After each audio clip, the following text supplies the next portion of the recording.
ይሄን በደል ያደረሱ ሰዎች ግራ የተጋቡ ለራሳቸው እንጂ ለምድሪቷ የማያስቡ ሳይታሰብ ሕይወታቸው ስላጡት ውድ ወገኖቻችን ጨዋታችንን እየቀየረ ያለ ድንቁርናንና መለያየትን በማዳግም ሁኔታ ከኢትዮጵያ ነፍስና ታሪክ ነቅሎ ለመጣልና ምድራችንን ለመፈወስ ክቡር ጠቅላይ ሚኒስትር ዶክተር አብይ አህመድ እንዲሁም እጅግ የተከበርክ የኢትዮጵያ ሕዝብ ሆይ በዛሬው ቀን የኢትዮጵያ ሕዝብ እግዚአብሔር በምድራችን እየሰራ ስላለው መልካም ሥራ ለሰራዊት ጌታ ለእግዚአብሔር አምላክ ምስጋናን ለማቅረብ እርሶ እስከ ዛሬ የወሰዱትን ቅንና አገራዊ እርምጃ ከልቡ ደስታውን ለመግለጽ በወጣው ሕዝብ ላይ የታሰበውና የደረሰው ጥቃት እጅግ የሚያሳዝነን ነው። ይህ በርሶ አመራር የዘላለም እግዚአብሔር የጀመረው ዘረኝነትን፣ ድህነትን፣ ድንቁርናንና መለያየትን በማዳግም ሁኔታ ከኢትዮጵያ ነፍስና ታሪክ ነቅሎ ለመጣልና ምድራችንን ለመፈወስ እያደረጉ ያሉት እኛን ቀርቶ ሰማይንና ምድርን ደስ አሰኝቶታል። ሁላችን ባለንበት ቦታ ሆነን ለእርሶና ከእርሶ ጋር ለሚተጉት ሁሉ የጀመሩት ራእይ እንዲሳካ ከመመኘትና ከመጸለይ በፍጹም የማናቋርጥ መሆናችንን ልናረጋግጥልዎት እንወዳለን። እንዲሁም በጎኖ በመሆን ዜጋዊ ኃላፊነታችንን ለመወጣት ወደ ኋላ የማንል መሆናችንን በአክብሮት ልንገልጽልዎ እንወዳለን። ይህ የኢትዮጵያን ሕዝብ እጅግ ያስደሰተው አገራዊ እንቅስቃሴ ብዙ ጊዜ ባይሆነውም ሕዝባችንን ከዳር እስከ ዳር እየፈወሰው፣ ቋንቋችንን እየለወጠ፣ ፊታችንን እያበራ፣ ጨዋታችንን እየቀየረ ያለው ይህ የምሕረትና የፍቅር እንቅስቃሴ እንደሆነ የታወቀ ነው። ዛሬ በተፈጸመው ነገር ላይ ሳይታሰብ ሕይወታቸው ስላጡት ውድ ወገኖቻችን እጅግ ያሳዘነን ነገር መሆኑን በመግለጽ ለቤተሰቦቻቸው ከእግዚአብሔር መጽናናት እንዲሆንላቸው እንጸልያለን። የኢትዮጵያ ሕዝብ ሆይ በሆነው ነገር አትናጋ። ካለበት ከምስጋናና ከደስታ መንፈስ አትውጣ። አጥፊ ጠላት በወሰደው እርምጃ አትረበሽ። ከእንግዲህ በኋላ ወደፊት እንጂ ወደ ኋላ የለም። ይሄን በደል ያደረሱ ሰዎች ግራ የተጋቡ ለራሳቸው እንጂ ለምድሪቷ የማያስቡ ግለሰቦች ማናቸውንም ብሔር የማይወክሉ ናቸውና ልብህን ጠብቅ። ከእነርሱም የተነሳ ማንም ብሔር አይወቀስ፣ አይሰደብ። እኛም ከጀመርነው ጉዞ ለኢትዮጵያ ጤናማና ብቸኛ የፍቅርና የምሕረት መንገድ ስለሆነ ከዚህ ራእይ ወደ ቀኝም ወደ ግራም አንበል። ብዙ ሥራ በፊታችን ስላለ ተመልሰን እንዳለፈው ታሪካችን በቂም በቀል መንፈስ እንዳንነሳ እንጠንቀቅ። ፍቅር ያሸንፋል። እግዚአብሔር በጠቅላይ ሚኒስትራችን የጀመረው ራእይ እስከ ፍጻሜ እንደሚያደርሰው እናምናለን። ኢትዮጵያም ትፈወሳለች። ሰራተኛ ለአሰሪ፣ ሚስት ለባል፣ ልጆች ለወላጆች፣ ሕዝብ ለመንግሥት ከልብ የመታዘዝና በመገዛት ሰው ሁሉ ከላይ እስከ ታች ከታች እስከ ላይ በሥርዓትና በሰላም ይኖሩ ዘንድ የሁሉም ፈጣሪ የሆነ እግዚአብሔር ያዛል። ከዛ ውጪ እኛ የግል የሆነ የራሳችንን ሐሳብ በመስጠት በራሳችን መንገድ በመሄድ ሁሉን ነገር በራሳችን ዕውቀትና አቅም በመተቸትና በመወሰን የምናደርጋቸው በሙሉ ውጤቱ ቁጣንና ውድቀትን የሚያስከትል ነው። ይህ ዛሬ በመላ ዓለም በዓይናችን የምናየው በጆሮአችን የምንሰማው በእኛም ላይ እየደረሰና እየታየ ያለው የአመፅ ውጤት ነው። ነገሩ አጭርና ግልጽ ነው። ሁላችን በስልጣን ስር ነንና ፈጣሪ ባስቀመጠን ቦታ በሰጠን ኃላፊነት በታማኝነትና በምስጋና እንድንታዘዝና እንድናዝም ዘንድ ነው።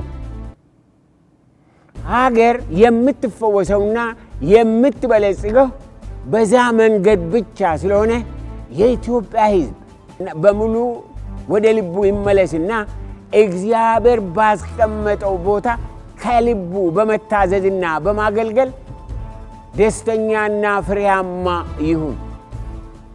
በደረስኩበት ደስተኛና ፍሬያማ አይደለሁም የሚል ካለ በአንድ መንገድ ወይም በሌላ የእግዚአብሔርን ሥርዓት አላውቅምና አልኖርበትም ማለት ነው።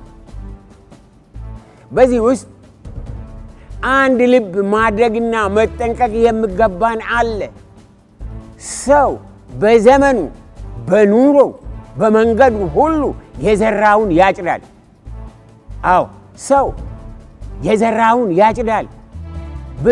ብዙ ሰዎች መሪዎቻቸውን በአፍና በይዝሙላ ብቻ እንጂ ከልብ ስለማያከብሯቸውና ስለማይታዘዟቸው በውስጣቸው መራራ ንቀት ስላለ በገዛ ቤታቸውና በገዛ ትዳራቸው በገዛ ልጆቻቸው ጭምር ክብር የላቸውም። በቤታቸው በኑሯቸው ክብር የለም። ማንም ይሁን ማንም ሰውን የማያከብር ሰው በምንም አይነት በየትም ቦታ በአፍ እንጂ በእውነት አይከበርም። በአንደበቱም ሆነ በልቡ ክብር ያለው ግን በሄደበትና በሚሰራበት ቦታ ሁሉ ይከበራል፣ የሚያደርገውም ሁሉ ይሳካለታል። በሌላ በኩል ደግሞ በአንደበቱም ሆነ በልቡ ንቀት ያለውና በሄደበት ቦታ ሁሉ ንቀት የሚነዛ በሁሉ ቦታ ይናቃል። ውርደት እንጂ ፍሬያማ ዘመን አይጠብቀውም። ስለሆነም ክብርም ሆነ ንቀት ከኛ ይጀምራልና ከሌላ ቦታ አንጠብቅ። እያንዳንዱ የዘራውን ያጭዳልና።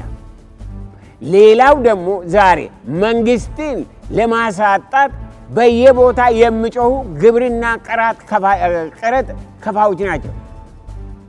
አንዳንዶቹ እውነት አላቸው። አብዛኛው ግን ለማጭበርበር ሲሞክሩና ሲደረስባቸው በውሸት ይላሉ።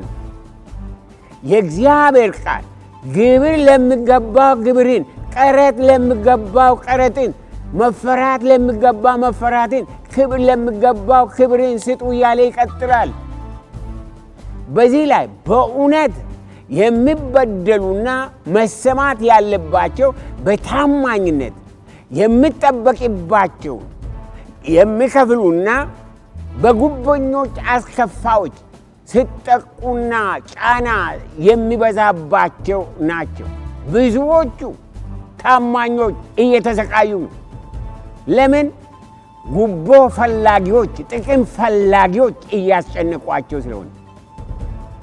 በዚህ ላይ መንግስት ቀራጮችን በጥብቅ መከታተል፣ የታማኞችን ግብር ከፋዮች አቤቱታ መስማት፣ ጉቦ ፍለጋ በውሸት ዘራፍ የሚሉትን አድኖ መቅጣት ኃላፊነቱ ነው። በዚህ ላይ ሁላችን የሚጠበቅብንን በስርዓት እናድርገው ዘንድ መንግስትም ህዝብም ተያይዘንና ተባብረን መስራት ይኖርብናል።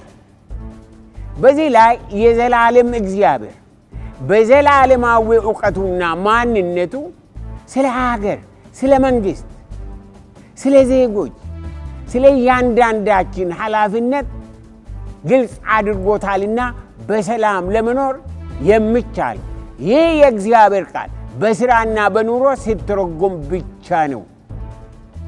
ብዙዎች አቅማቸውም ሆነ ማንነታቸውን የማያውቁ እግዚአብሔርን ከመታዘዝ እግዚአብሔርን ማዘዝ፣ መተቸት፣ መውቀስ ይቃጣቸዋል። በምድር ሆነ በህብረተሰብ ላይ የሰይጣን አሰራር የሚገለጠው በእነዚህ በተቺዎቹ ነው። በእግዚአብሔርና በሥርዓቱ ላይ በማሳመፅ የሰይጣን ሥራ ይገለጣል። መሪዎችን መሳደብ፣ ማንቋሸሽ፣ የእግዚአብሔር ቃል ረግጠው የማይጸጸቱ ክርስቲያኖች እጅግ የሚያሳዝኑ፣ በራሳቸው ሥልጣን በፈጣሪ ላይ አፋቸውን ሲከፍቱ እጅግ ያሳዝናል። ለነገ አይሉም። በወንድማቸው ላይ ሲናገሩ ያሳዝናል። እነዚህን ሰዎች ሕይወታቸውን ብትመለከቱ ሕይወታቸው ባዶ ነው። እስከ ዛሬ ባለሥልጣኖችን የሚሳደቡ በኑሯቸው ሆነ በኃላፊነታቸው ፍሬያማ ሆኖ ጤናማና ሰላማዊ ሕይወት ያላቸውን ሰዎች አላየሁም። እኔ በአንድ መንገድ ወይም በሌላ ኑሯቸው የተናጋ ነው። ይህ የሚሆነው እግዚአብሔርን ከማሳዘናቸው የተነሳ እንደሆነ ግን አይገባቸውም። እግዚአብሔርን ከማሳዘን፣ መሪዎቻችንን ከማሳዘን እንመለስ፣ እናቁም። ውድ የኢትዮጵያ ሕዝብ እንደ እግዚአብሔር ቃል እግዚአብሔርንና መንግሥትን መታዘዝ ውጤቱ እጅግ ያማረ ነው። የመታዘዝ ውጤት ሲኖር የሰላም፣ የጤና፣ የበረከት፣ የእድገት፣ የብልጽግና ፍሬ በዓይናችን እናየዋለን።